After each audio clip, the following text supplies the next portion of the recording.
All right, so we wanted to put together a video of just kind of our initial thoughts after our very first cruise ever and very first Disney cruise on the Disney Fantasy.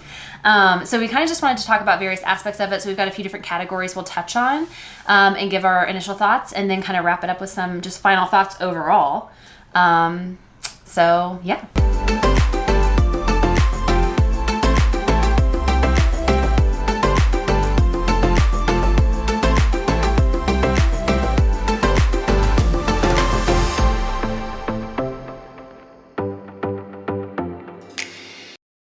So where do we start? So it was a Pixar day at sea.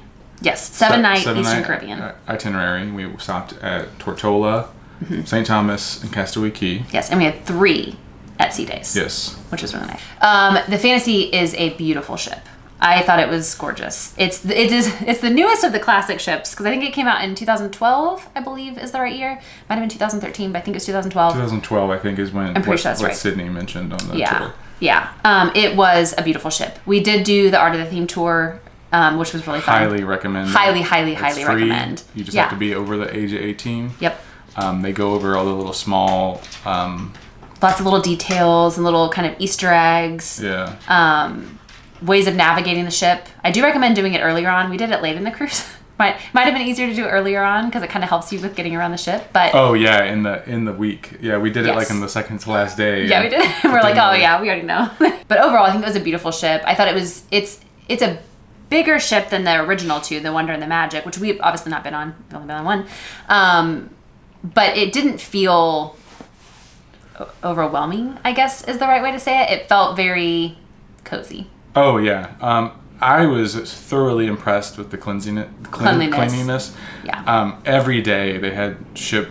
There were crew members painting, cleaning, detail work. Cleaning the deck 4 every day, scrubbing it. Even like dusting each little arm that held the lifeboats. They were cleaning and then in the hallways re-lacquering all of the wood finishes, like the handrails, the benches that hold some of the life vests. And constant you have to think about it. They don't really get a time off. They kick us off at 8 in the morning, and then they put people back on at noon. And I think Sydney said they go into dry dock every handful of years, like maybe like 4 or 5 years or so is what she said.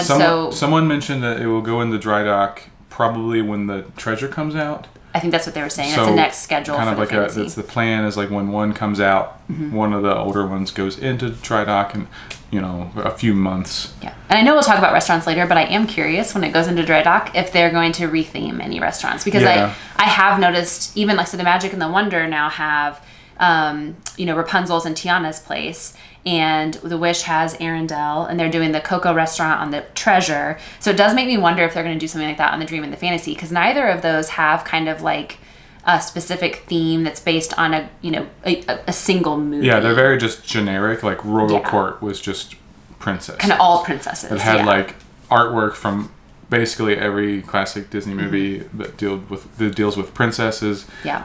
Enchanted Garden was kind of more like the English garden kind of theme. Very really similar, but more garden themed. Like I guess we should move on to restaurants since we're now talking about that. And then Animator's Palette is also obviously generic, in the fact that it is just about the animation of. Yes. So what were your thoughts on the restaurants? Because basically there's 3 main dining restaurants, and you rotate through those. It's the 3 that we just mentioned: Enchanted Garden, Royal Court, and then Animator's Palette. And then there are 2 adult-only dining options that you can do that cost extra. So kind of like just nicer restaurants. There's Palo, which is a kind of Italian restaurant, and then Remy, which is a French restaurant. We actually did not do Palo or Remy on this cruise. Originally we were planning to do Palo. We did have Palo booked for dinner. No matter what, we would have missed one of the menus if we had gone to Palo or Remy. Yes, yeah. So being our first cruise, we just didn't feel that made sense. But on future cruises, once we've kind of been around the block a few times, it might be a little bit different, and we might be more inclined to do that. But we did not do that this time. So your overall thoughts on the restaurant? What did you think?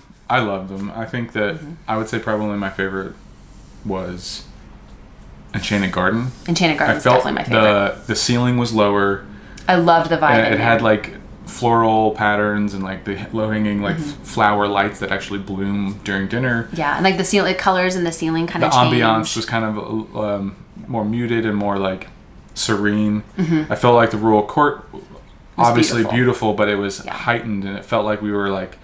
It felt formal. Felt formal, even though we weren't. We were just even though it wasn't formal wearing, necessarily, like, but it felt formal. And a shirt, but and then Animator's Palette, obviously, I did like that too. I did like it more on the second time we ate there.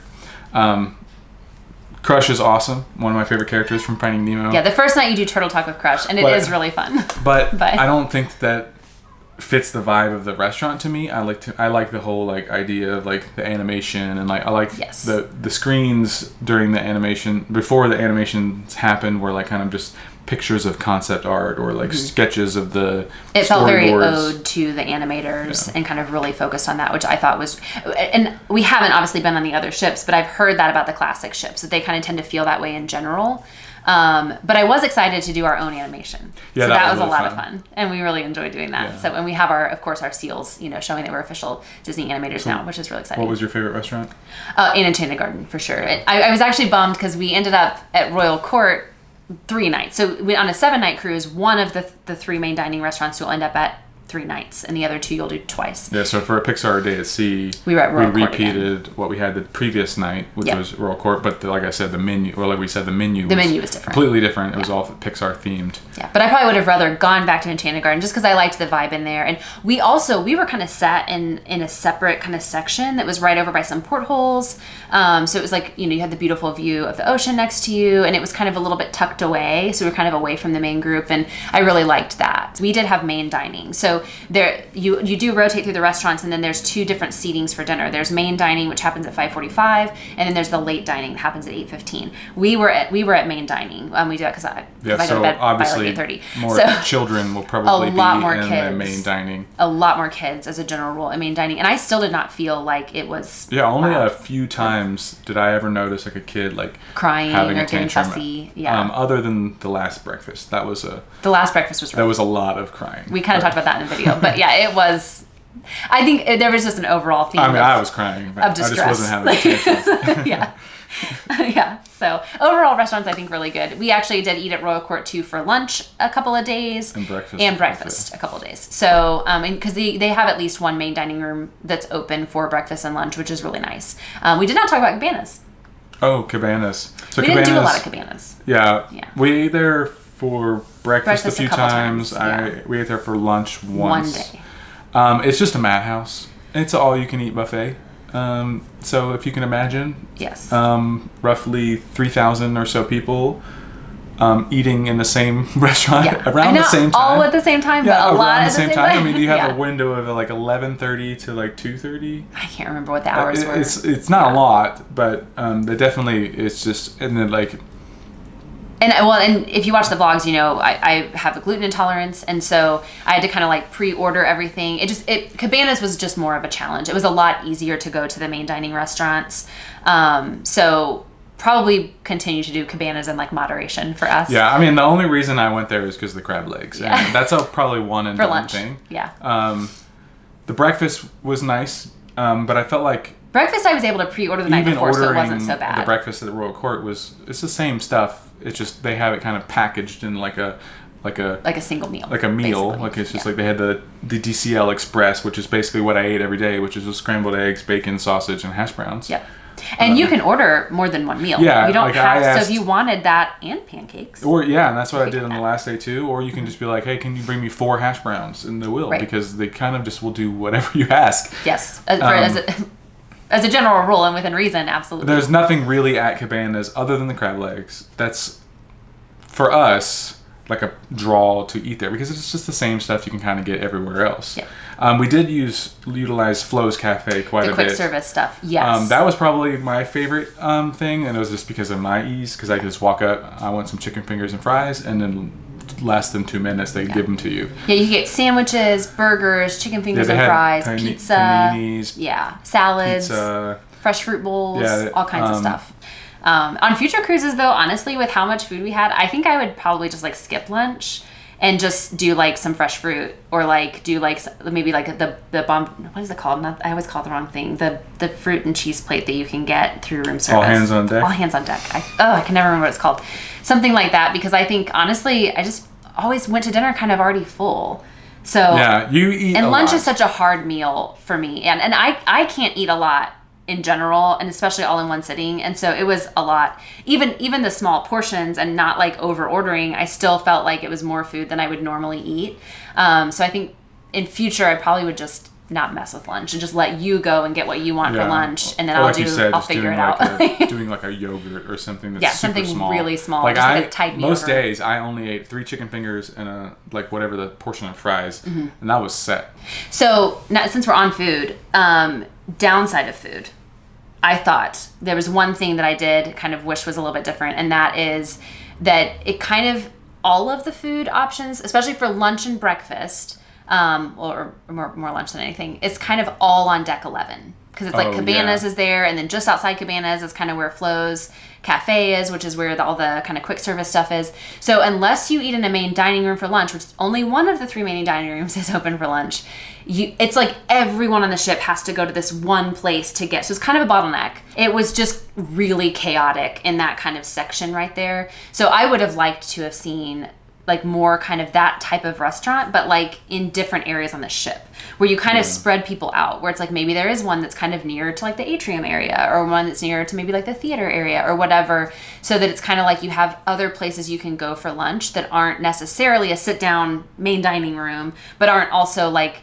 where everyone else is. Well, it is kind of weird because they have the three dining rooms split into 2 dining times for everyone on the ship, but then they expect everyone on the ship to have lunch in Cabanas, basically. Which I realize if you do late dining, you're probably eating a later lunch, so it is a little bit spread out, but nevertheless, that was kind of a downside, I thought. It was a little bit, but I mean, overall, it was wonderful. The food was good. I was impressed. I mean, it's when you're cooking food for 4,000 people, it's difficult to make it tasty, and I thought everything was really tasty. Yeah, everything that I had was good. There was like a couple times where I was like, I probably shouldn't order this. It was kind of all right. There was only one thing I had that I didn't really like. And what's funny is Deepa, our server, he even said to me, he's like, oh, you don't want that. And I was like, well, it's okay. And I got it. And then I was like, oh, I should have listened. He was right. So listen to your servers. They know what they're talking about. So what do you have next? Do you want to move into the crew and cast members? Oh, yeah. That's great. Yeah. It's a perfect transition. If you don't know, when you go to the main dining for dinner, you have a server and an assistant server. The assistant server will take your drinks, kind of just making sure your waters are filled, and then your server is sort of the one that will get your food and then like actually take your order and kind of talk to you a little bit more. But then you keep those same 2 people every single night. So it's cool because I loved that, because you got to know your servers, you got to like kind of be friends with them in just the small span of time. They get to know you too. So if you have like particular things that you like they started to learn real quickly that Chris loves chocolate. Yeah. So it became like a really easy thing at dessert. Before I even ordered dessert, most of the time, Deepa was like, chocolate sundae, and I'm like, you don't even have to like, hand you want me the thing with the hot fudge, right? Yeah. And then he kind of knew that I liked lobster and shrimp and stuff too. So. Yep. Yeah, so that seemed to go really well. And so overall, I think the service was fantastic. You also have your stateroom host. It's another person that you kind of, and these are all people that your prepaid gratuities will go to, is your stateroom host, your head server, your server, and your assistant server. And you can obviously give them more at the end of the cruise. And it's funny because I remember watching videos beforehand and people saying, you'll definitely want to give them more. And I was like, oh, okay, well, I mean, maybe we'll see. And I definitely did. Like, I was like, they kill it. Like, they're really doing an incredible job. It's amazing how they get to know you, how much they really care. And you really feel like everything is attended to. There's just really nothing that you have to worry about. We didn't talk about your gluten allergy at dinner. We didn't. So the first day at lunch, we kind of filled out an allergy form. At first. Technically, I'd filled it out before the cruise. We did it for both of us at first, which was a mistake on my part. But so you filled out gluten and wheat, and they won't even bring you food if it has it in it. So it doesn't matter if you say, oh, it's fine, I'm fine. They will not bring it to you. Which is good, because if you have like a life-threatening allergy, such as peanuts or something like that, then you know that like you can guarantee it makes you feel really that safe. you're going to be safe. Yeah. And mine is not. I do not have anaphylaxis. I don't even have celiac. I just have an intolerance to gluten. I can even have small amounts of gluten without having too much of an issue. But on the Disney cruise, I just kind of went with it as an allergy, and they were able to prepare everything that I wanted in a gluten-free version. The last it was day amazing. You had the lamb that was gluten-free breadcrumbs encrusted. Yeah. For the most part, I ordered off of the menu the things that were in fact listed as gluten-free and kept it pretty easy. But the last night, I really wanted the rack of lamb, and it was like a breaded. It had like a breading kind of crust on the outside, so they special made that for me with gluten-free breadcrumbs, which was amazing. And it didn't take any longer. No, because you did a pre-ordered every night. So after we, kind of finished, got the dessert out of the way, and cleaned the plates, Deepa would come over and be like, "All right, what do you want tomorrow, Whitney? Like, let's fill it out." Yeah, I would order for my breakfast and my dinner the night before. And then that way, they had it already kind of. It wasn't prepared, but they had an idea in mind that, we need to make that for her at this time. I think it's so they know like how many, because I obviously am not the only person ordering allergy meals. I saw lots of little pink slips because they would fill out pink slips. Even standing at Flo's, I saw tons. I would say a good because there's a lot of 10 people or 20 that have at the time. Food issues nowadays. It feels like a lot of allergies and intolerances. More recognized. So I think what it does for them is it helps them prepare, because then they know, okay, we've got 150 special orders, and they also can probably group them too to say, okay, we've got this many gluten-free, this many, and even know like I may not have been the only person requesting the gluten-free rack of lamb that night. Someone else might have too, and they can kind of make those together. So I think it helps them get organized so that they can do it more effectively. Because Deepa did say if I had ordered it on the spot and said, oh, can I have this gluten-free, that they probably wouldn't have been able to do it for me. So really important to pre-order. If you do have allergies or food intolerances, it's really good to make sure you kind of register that with that from the beginning and know that it's strict. So to turn that to you. So on the downside of that, my first day they asked, do you have any allergies? And I wouldn't say, it's not even an allergy. I barely an intolerance, but I can't have soy. Soy sauce and soybeans. So soybean oil is fine, soy lecithin is fine, but if it's soy sauce is something, or if it's like a tofu or something, my stomach is in pain. Immediately. So I said no soy, and they came back and they said I couldn't have ranch dressing, I couldn't have what was the other thing? It was like something that was like very obviously probably fried in soybean oil. I think it might have just been the fries. Yeah, and I was like, and I'm like, okay, that's not going to work. I'm not going to do that. So they weren't able to really distinguish. We had to call the head server over, which is how we got to know Kadrian, like just from the very first day, we were like, we're in trouble. First hour on the ship. And say like, hey, you need to just delete that from my record and just put soy sauce. That way, if it was like, there was a few items that did have tofu or a soy sauce kind of marinade, I just noticed you're clear from that regardless. But they would have informed me if it was a case. Yep. So make sure that you are okay with not having your allergy before you say that, because they will not bring it to you. Very, very strict about it, which is good, again. So we can talk about some of the other cast members. We had so we talked about the ones that you give gratuities to, like your servers and your stateroom hosts. Fantastic, did a phenomenal job. But I mean, really, we interacted with so many different cast members that were amazing. Yeah, they have the entertainment team, which they did like they led the trivia, they led the karaoke. Yeah. They were the ones that kind of helped out with the character greets. And you'd see them over and over again. Yeah, we saw Sydney probably every day, 2 or 3 times a day. We were in. Saw Yo-Yo a lot. Yo-Yo, he did a couple of our trivias. He was like one of the main people that led the sail away party. Just great, entertaining people that definitely fit the. They were doing their life's work there. It was like made it much more of an enjoyable experience, and then plus the fact that you kind of get to know them, not really know them like personally, but like recognize them. Like if you go to Disney World, you'll see a cast member, and you may not see them again. Not see them again. Yeah. The rest of your you just saw the same people kind of over and over again, and that was really. And then you also knew like, oh, Yo-Yo's leading that trivia. I want to do that because he's a lot of fun. Or like, oh, he's doing that tour. Yeah, he's so fun. I want to go do that. A little icing on the top, a little cherry on top of the thing, because like. Yeah, like they were really funny. We even saw a few of them on Castaway Cay, like when we were just coming around, which is like, hey, like that. Those. Yes, because really unknown to me, I did not know this. I just assumed, which is probably a dumb assumption, that everyone who works on Castaway Cay, like lives on Castaway Cay, and they just like always work at Castaway Cay. And that's not really the case. I think there are a handful of people that do live there and do actually work there on site. But really what they do is basically empty the ship. 30 minutes before we got off. And everything is closed on the ship. Most of the cast members got off to work in like the restaurants or like the bars there. The bars. Yeah. Entertainment there because there's characters on the... They rented out they were the people renting out the bikes and the snorkeling gear. We even saw the actress that played Jasmine. She was on like an off day or like a break because she was just riding her bike. Yeah. I rented a bike and I was riding it. I was like, that's kind of cool. Having the fact that like every cast member obviously is on there. There's like 1,200 cast members obviously on the same ship that you are on. It made it kind of like feel more like, I wouldn't say family, but like it just was personal. more intimate. Yeah, definitely more personal, and like you weren't just like in a foreign country or like even like a foreign town to you, and you just like see strangers and you're like probably like never neighborly. interact with them again.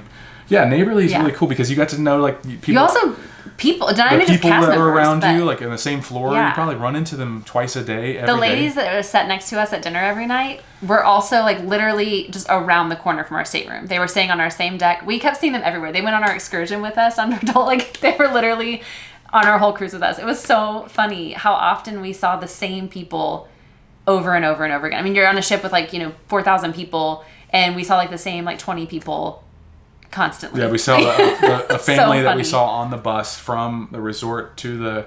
Yeah, they were staying at our same resort in Disney Springs. Were on the bus with us. I saw them every day. 2 times a day, almost every day. And it was crazy because we called them the bus family. And we were like, there's the bus family. It's like... Still, again. 4,000 people. And you're like, you see the same people every day. That was so strange to me. But then we got on Castaway Cay and there's faces that I'm not seeing the whole week. Time. And you're like, I guess that happens. So I guess people kind of pick their areas to hang out, and then you kind of like, that's how you kind of run into the same people. Yeah, it was really funny. We actually only physically went to see one show. We saw Aladdin in person. We went into the theater and saw that. And it was really cool. So what they do is they're kind of abridged versions of the show, kind of focusing primarily on the music throughout the show. So it was definitely a retelling of like the cartoon version of Aladdin. With all of those songs. I thought it was really well done. Very talented cast. Yeah, and really like it had story plots too, and like it didn't feel like just jumbled like listening to the soundtrack. It was just a condensed because it was in 1 hour. Yeah, it was kind of neat because you can we did not obviously want to go to a 3-hour show after dinner like we would be getting to bed. It didn't even start till 8:30, which is bedtime. So I was like, I'm pushing it to stay up another hour. Yeah, and then we ended up just because it's so crowded. I did hear on Believe that the second showing was full, and there were people that didn't get to see it because the theater was full and they didn't have enough seats. Yeah. So we watched Frozen and Believe from our stateroom. So on your stateroom television, you can tune into on this one. It was channel 29. I don't know if it always is, but it starts 15 minutes after the actual show begins. I do think it's a different recording. Yeah, it was like a pre-recorded thing. Yeah, it wasn't I don't think it's the same cast. But it's the same show. And so we watched Frozen that way, just from the comfort of our own room. And we did the same thing with Believe. Believe was on the last night, and honestly, I was so tired. We had to pack that night. I don't even remember Believe. I hardly remember it. We watched it, and I'm like, it was cute. Did we watch it? It was kind of a nod to like lots of different shows, but we were so tired, and so it was nice to be able to do that from your stateroom, where you could just like lay in bed and kind of already be ready for sleep as soon as it's over. So probably we'll do that a lot, honestly. But the shows were great. They were really fantastic, very well done, very talented. So really and we didn't watch any movies in the theater. Correct. The Buena Vista's theater. Yeah, we talked about it. We thought about doing it, but we didn't end up doing it. So I don't even think I know what it looks like. We didn't even go inside. No, we didn't. We should at least done that. Like I said before, you have to always leave something for the next time. Like, that's right. You can't do everything the first time because then you're like, then you don't have a reason to come back. Yep. Even though it's really fun. So The lounges. You want to talk about the lounges? Yes. So there is kind of what has previously been described to me as the adult-only area, where there's like a bunch of lounges. So on the Fantasy, there's kind of the La Piazza is like a walk. It's called Europa. It's called Europa. Yeah, the whole thing's called Europa. Each little lounge kind of has its own kind of theme. Represents a country in Europe, like Italy, or the La Piazza is Italy. Ooh La La is like French. France. Yeah, and then O'Gill's is Ireland. And then Skyline actually represents several because that was our favorite. It kind of rotates through different cities. We actually only went there once though. It was funny because it was kind of hard to go to the lounges, and this is kind of a con in my mind. So the lounges kind of were painted as like adult only kind of safe haven spaces, which is technically true, but not until after like 9 p.m. Yeah. Which is after I'm in bed. So it was kind of a bummer to me because you didn't really have much access to the lounges during the day. Yeah, because like La Piazza you kind of had to walk through it so tons of people to get kind of like a certain part of the ship. But yeah, so all of the trivias, all of the like the beverage seminars. That's kind of where they were held, is in these lounges. The D Lounge also was like a larger family thing. That's where they had like the family games. But that one is dedicated to families. Like, and it's not even listed as an adult. Yeah, they don't even have like a bar in there. Yeah, it is a family space for entertainment. But obviously, this is where they held like origami class, the illustration classes, towel folding. All of these were held in these. So you couldn't really.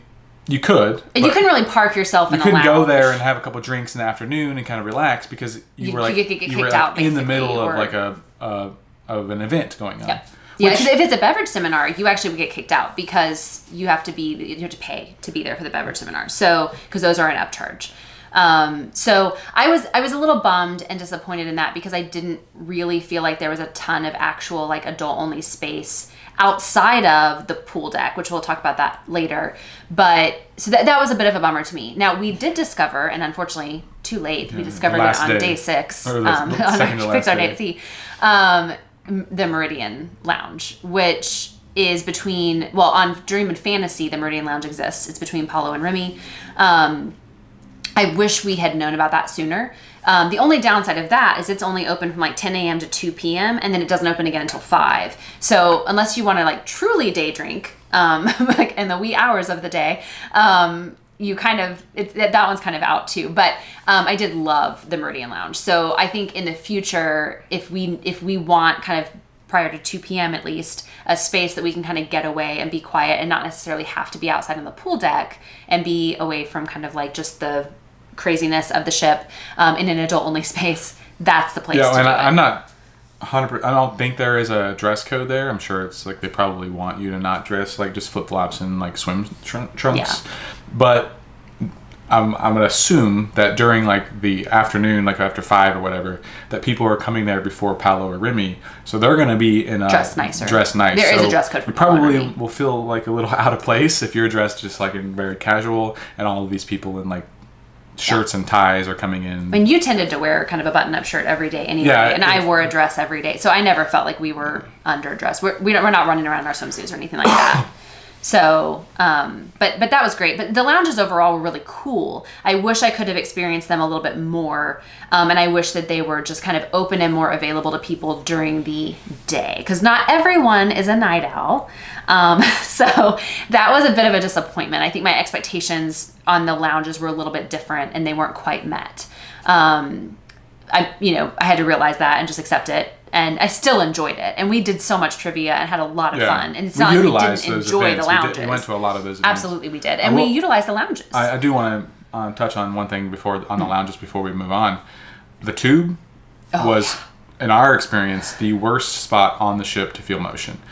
We had very rough seas. Like, pretty much most of the cruise, and it was especially bad on day 6, but there was something about that location. I think it was because it was we kind of guessed that it was because it was enclosed, but it's like, and the coloring and the lighting in that room, it's far aft, it's very dark. It was kind of like, it wasn't the like motion as much as like you would feel in your stateroom or like on like the pool deck, but it kind of was like a vibration. Yeah. And like it might be because of the engines, but that to me was like, and like there was the last time that we were in there, like we had to leave because I was like, I actually think I'm gonna get sick. Like it was just too much like And we didn't really find that anywhere else on the ship, but it seemed like every time we went in the tube, we both walked out kind of going, I don't feel very good. Yeah, it was so strange. So because it's a really cool lounge. Yeah, and it's one of the largest besides the It's based on the Tube in London, so it's got like it's got a cool decor. It's just a really neat space, and so it was kind of a bummer because every time we were in there, we're like, oh. Yeah, we actually missed out on a couple of the trivias that we really wanted to do because we were because it was in there, and we were like, wow. We went to what was the Broadway music one. We got through 2 questions, and then we're like, no. You were like. The questions are kind of hard, and then I was the questions were like about Tonys, and I'm like, I never watched the Tonys. I don't feel good, so let's just leave. Like, and like those are free things. You can just show up. You don't even have to participate if you don't want to. So there's no nothing penalty holding you for leaving, in there. You just leave whenever you want. Like we actually spent the most time in La Piazza, which I think is really funny because I wouldn't have anticipated that. But we did spend a lot of time in there. That was the lounge we probably spent the most time in. There was a lot of trivias in there. It was very convenient because there's a walkthrough. Past the thing and you were in there. Yeah. And then O'Gill's was probably next. And Skyline was definitely our favorite. I loved the Skyline Lounge. It was so cool. We went in there the first night, but we never ended up going back because that one did tend to be open. I think it oftentimes didn't even open until like 7 p.m. And we really didn't go for drinks much after dinner. And like I thought we would. They kind of really only had martinis. I'm sure you can order any kind of drink that you wanted, but their menu is just martinis. Yeah. So unless you were kind of in the mood for that, it wasn't, and a lot of times in the evenings I drink wine. So we should have tried Ooh La La, but that's the only one we never went into was Ooh La La. We never even walked in that room. So try it for next time. Next cruise. We did not really utilize the pools. We're not really pool people. So we didn't even go near the main deck pool. I don't even think I stepped down into that area. There were like a million kids, just like so many people, and then so before we went, we knew that we weren't really going to utilize that pool at all. And none of the pools on cruise ships are large because obviously like physics, they can't be. It's we don't want to sink the ship. So pools are not usually very large on a cruise ship anyway. They tend to be kind of small, little sort of like wading pools kind of scattered about, which is exactly kind of the scenario here. So you've got like the 2 kind of kid pools on the main deck. They had some splash pad areas. Obviously they have the aqueduct, which was really fun. We did do that. That was great. They had the funnel puddle, which was the one that had the little like thing that was flapping in the wind. And then they have the Quiet Cove pool, which is an adult area. We didn't get in it at all. Not once. And that one's cool though because it kind of has, it's not a swim up bar, but it's like a bar that has like the bar stools in the water. It was only like this much of water. So it was walk up, but your feet are in the water. And then there's the Satellite Falls, which we did get in. And that was up on deck 13. Well, which I found super uncomfortable. Like I did too. There wasn't really anywhere to sit when you were in there unless you were sitting out of the water. And it you've seen, our weather was kind of suboptimal. So it was kind of just cold. The wind was kind of chilly. Yeah. So if you get in the water and you get out like, and you're wet, like so and then there where you could sit comfortably, that was right where like water was coming down. So it was like literally it's like a falls, so then you just felt like you were being rained on, and it was kind of like icky weather. So it wasn't. I'm sure in better weather that's probably really nice. Like if it's really hot, I'm sure that feels really good. Yeah. But it wasn't so great for ours. So my favorite actually was the hot tub, which we only got in once. We got in one day, like right after breakfast. It was literally like 9 a.m. I was like, we're going to the hot tub, and we were in it for like, I don't know, 15, 20 minutes, and then it became human soup, and we left. Yeah. So, but we did get to enjoy it for a little bit. Well, that was really cool because it has like a clear, the bottom and the front of it, and then so like overlooks kind of the edge of the ship. Clear acrylic like edge, so you kind of like are just right out like open to look outside. It kind of has like that infinity pool sort of feel to it, so that was neat. I did enjoy that. And it felt the best, I think, of all the pool situations because of our cruise, which I think leads us into our itinerary, which we talked about a little bit, I think. But it was a 7-night Eastern Caribbean with 3 at-sea days. We stopped at St. Thomas, Tortola, and Castaway. And we were in February. So I think time of year is what we're talking about. I mean, obviously, it's winter. Right. Even in the Caribbean. Even there, it's winter. Now here, it's winter. Like, it was still 80 degrees there, but the wind kind of had a chill to it. There were storms, and that may not have been normal for this time of year. It might have been. I don't really know, obviously. I haven't been there before. But I definitely wasn't prepared. I thought it was going to be a little bit warmer. I was expecting, and that was shame on me. I should have looked at that more in advance. But it was a little bit cooler. But overall, I think the itinerary was lovely. I would absolutely do that same itinerary. Yeah, I liked the intermittence of sea days. I loved 2 sea days, 2 port excursions, a sea day at port. Yeah. And it kind of like broke it up. I mean, I like at sea days, obviously, but I can see how someone would find that kind of monotonous. Like, if you didn't like doing the trivia, there isn't really any much to do unless you just want to sit and just sit chill. by the pool. And it was so busy by the pools that wasn't really like... Or it was like rainy or like windy, so like you kind of only had a few spots you could go to kind of like get that were sheltered. So we found ourselves kind of just busying ourselves with other things on the ship. So doing trivias, doing different kinds of like I think we talked about doing some animation classes. We never got to do any of those. We ended up missing them. So much overlaps. It's difficult to do everything. Yeah, don't expect to do everything or even impossible. Close. Like unless you have the time turner, like you said before. Yeah, you have to have a time turner and be like amazing. But yeah, I think the itinerary is fantastic. I think Tortola was even with the bad weather, even with like the cloudiness and the haziness and the kind of drizzliness of everything. Tortola was a beautiful place to go. It was absolutely gorgeous. St. Thomas was beautiful. I mean, just it was lovely. I would absolutely go back really any time of year. I think. Like to see it different times of year. I might not go in the heart of like July or August when it's really hot because I don't enjoy that. I would actually rather have the weather that we had than be in heat. You don't like the sun. And I don't like the sun. You're like, ew, sun. Right. I think I would take the weather we had over like the super hot, like sunny weather. No, yeah, 100%. Yeah. I was going into it expecting to have suntan, needing like I was sun expecting shirt, to be hot. Like a sun hat, like it was kind of like the complete opposite. We were almost like which I loved. But I do wish that I had cold. packed more like cardigans and like hoodies. Like what did you think of Tortola? I mean, I thought Tortola was gorgeous. Of course, we got to see sea turtles, so that was like the highlight of everything. It was my favorite thing that happened on the whole entire trip. It was amazing. So snorkeling was incredible. It was worth the rough boat ride out there. Oh yeah, which almost every single person was sick. Except maybe me was not feeling good. Most people were not, and we had a few people who lost their breakfast, so that was a little rough. But yeah, I thought that was great. And St. Thomas, I loved what we did there. I loved Tortola because it was all about pirates. Yes, it was. Treasure Island, it was Norman Island. We went there, which was said to inspire Robert Louis Stevenson for Treasure Island. Dead Man's Chest was an actual island, like Blackbeard. I'm like, pirates. Yeah, it was all pirates. It was really kind of cool, then, all the history. Yeah, and just being out there and like they're talking about all of these islands were just ran by pirates. It was such a cool thing, and like I would love to obviously not be in that time era, but I would like to see it. Like it'd be cool if you had like could transport back video or something of that like time. Modern conveniences. But and antibiotics. And then St. Thomas as well we went to the Pirate Museum, the sunken what was it called? Sunken Treasure Museum. Pirate Treasures, Sunken Museum, Sunken Ship. And that Museum. was really cool. I obviously loved doing more that. pirates, so it was really fun. We did the sky ride. And that was fun. And I thought the shops up there were better.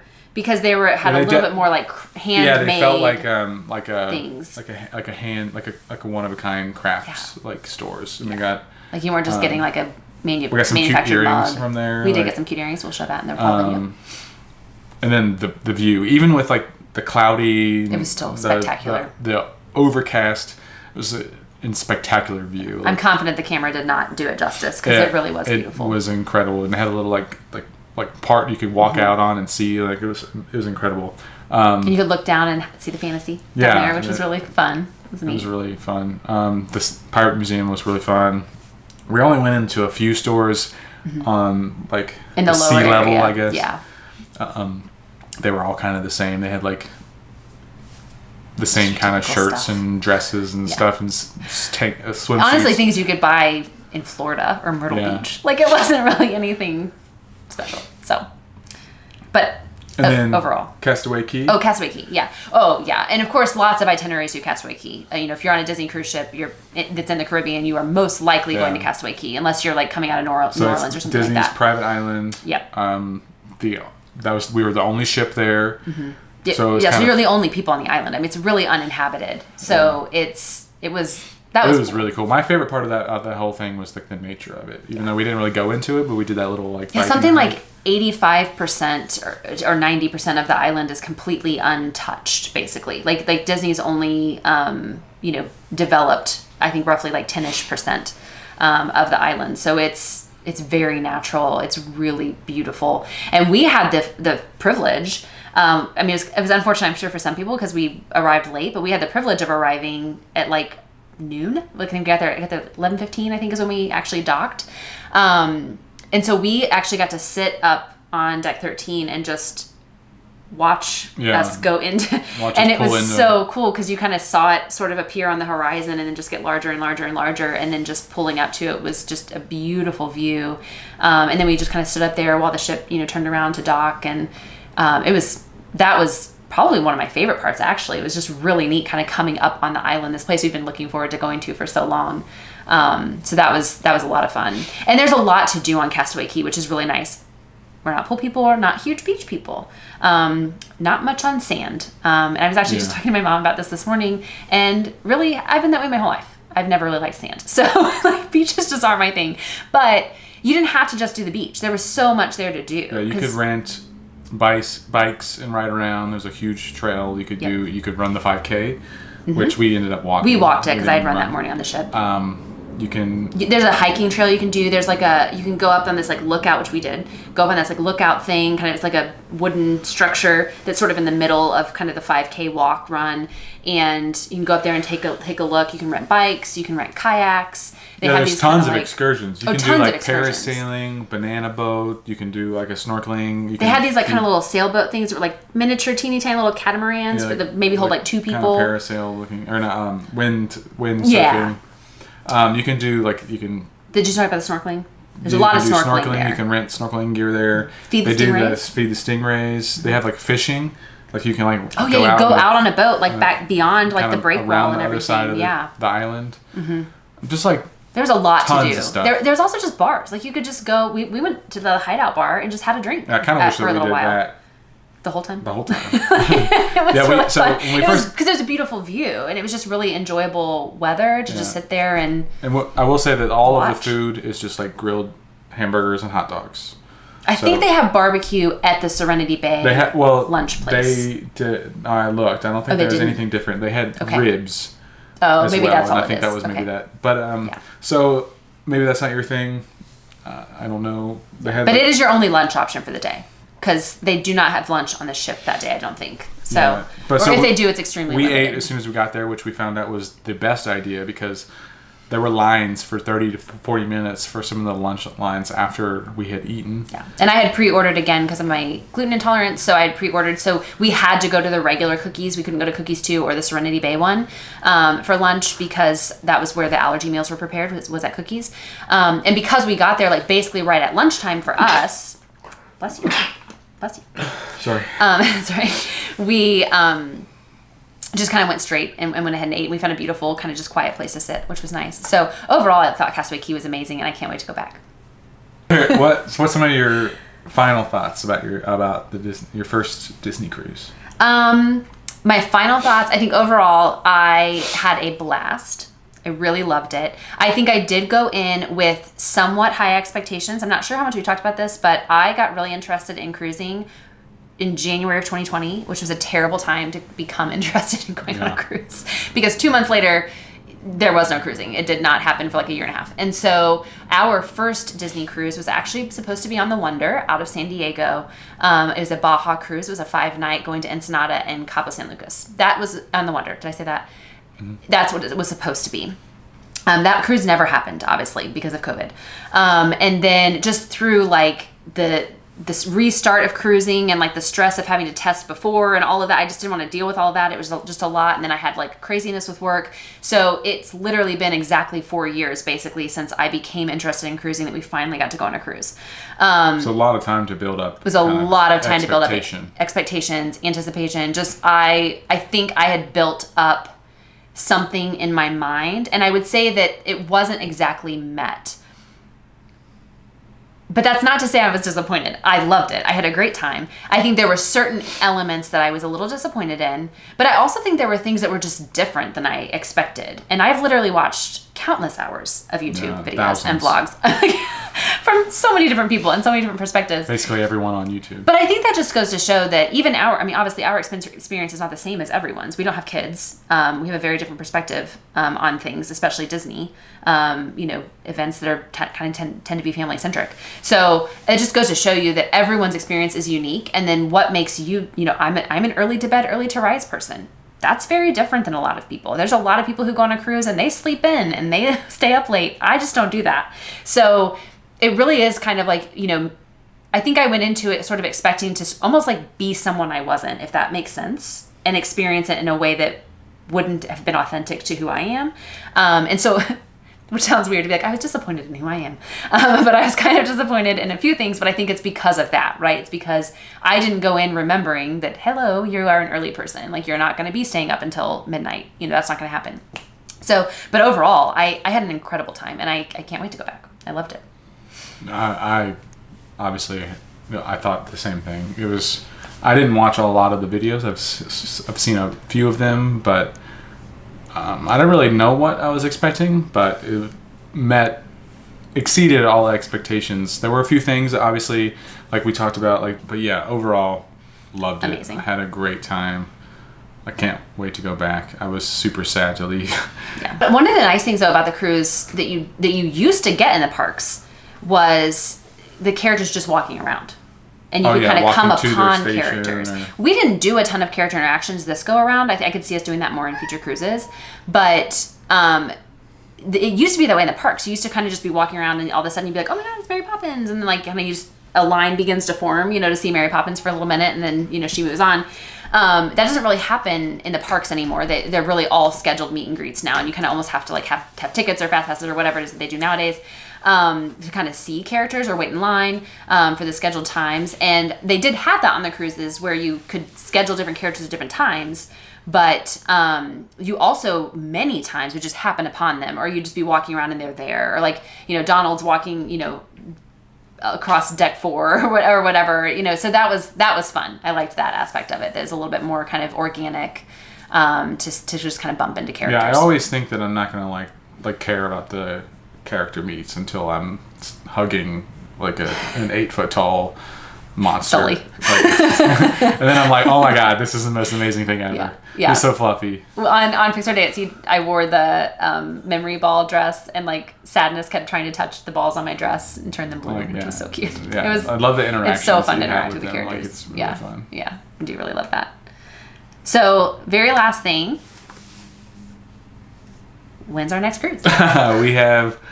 So far, we have a cruise booked next January. Yep. Going with your sister and her children and her husband, obviously.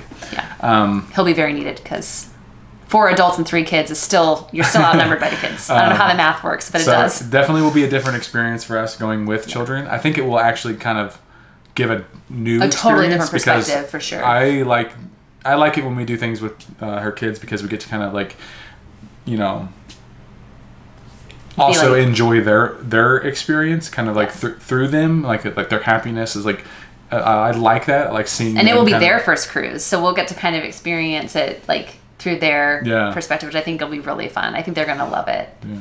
But it'll be a really quick cruise too. It's just a 3-night on the Wish, so we will be. It'll be fast. It'll be a whirlwind. What's the slide called on the Wish? The Aqua Mouse. So I assume that I probably will have to do a lot of Aqua Mouse. A lot of Aqua Mouse riding. Because a lot of waiting in line. They're going to want to all do them. And but yes, we have that, and then we'll be following that up with a park stay at Disney World. So we'll be back in the parks now that park hopping is back. I'm so excited. Yeah. I'm willing to go back. So we'll be doing that next January. And then we did book a placeholder on this cruise. So you can book a placeholder while you're on your cruise. And basically it sort of stands in for your deposit. It's fully refundable, so if you don't use it, you get it back. And then you get 10% off the purchase of your cruise, which is something. Yeah. You can only get that if you're on a cruise. Yeah, you can only book a placeholder while you're on a cruise. So we booked the placeholder. We have an idea in mind of how we're going to be using that in 2026. But our goal is probably to kind of go on a cruise this time of year pretty regularly. Right. So thanks for watching. If you enjoyed the video and the tips that we give, please hit that like button.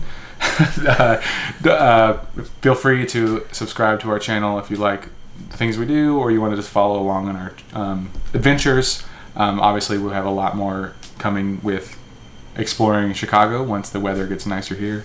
And like they always say, hit that bell for notifications. Thanks. Bye.